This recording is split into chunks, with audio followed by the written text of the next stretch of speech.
Well, I, like the rest of the country, I suppose, have not fully recovered from the death of King. It's quite shocking. The idea now is, do we want to avenge King's death? Well, you're damn right we want to avenge King's death. But we can't do it with a gas bottle. We can't do it with gangs roving in the street.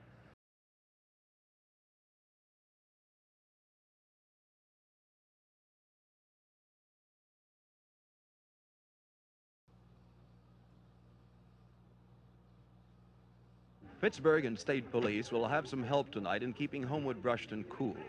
It's a sort of community patrol that's been formed. It's made up of various black organizations in the area, and their idea is to keep the peace tonight in Homewood Brushton. Well, I would say, who knows the people in the community better than the brothers that stay on the avenue every day? If they can't handle it, who could? And what exactly do you plan to be doing tonight? Well, what we will be doing is patrolling the streets after 7 and instructing the brothers that they should be off the avenue because we want everything cool in our community because we have constructive programs working. A patrol system similar to this one in Homewood is in the works for Manchester North Side. There are reportedly 2 reasons for keeping the cool. 1, black youth does not want a repetition of the Hill incident. And 2, signs of progress are popping up, such as a Black Power library with volumes in black history. The word now is unity, and for now, cooperation with civic authorities. I see that there's a need for some kind of cooperation. I don't know whether to take this form or not, but it has to be some kind of cooperation. Would you call this cooperation? In a wishy-washy way, yeah, this is cooperation. Why wishy-washy? Because we've had to go through so much to do it. It should have been done last night. The residents of this area are responding positively to this move of their youth.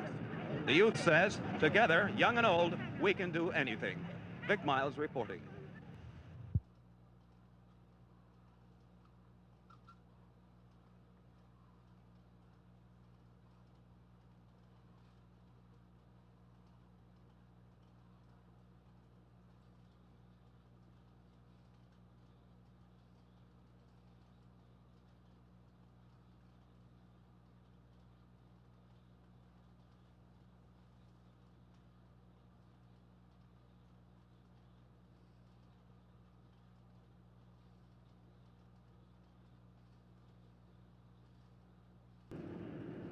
City officials and 15 black representatives of the Homewood Brushton area met this afternoon and agreed to work together to end the disturbances in Homewood Brushton, taking some specific actions tonight.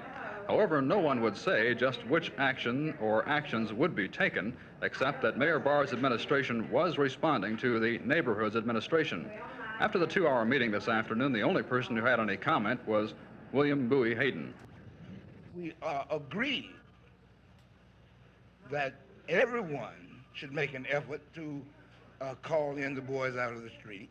We should appeal to the boys directly themselves to come on in, and let's call this whole thing off and go about the job of putting Pittsburgh back on its feet now. The people that live in the troubled areas, I would especially say to the parents to try to exercise some control over the children, to do their job of getting at least the younger children in, and then it will make it easier to work with and see and to call in the others as we call them. And the answer you talk about tomorrow, is that just going to be evident if all this works? Yes, just if it works, and I think it'll work. I think the people in the street are tired, everyone's tired, and then we've got a lot of other things to do. And you can't accomplish anything out in the street.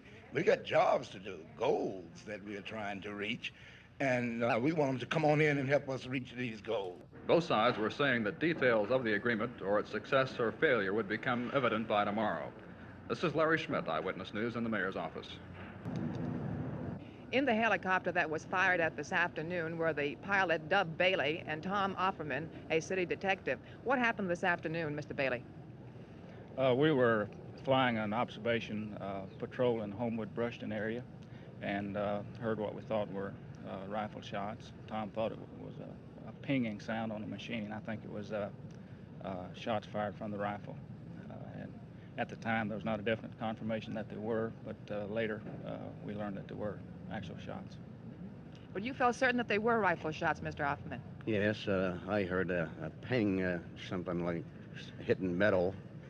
And we set down in East Liberty and checked the copter over and couldn't find any marks. And then we received a report from radio that there was a man shooting at us in the vicinity of Westinghouse High School. So we were then ordered to return here and get flak jackets and armor plating under the seats.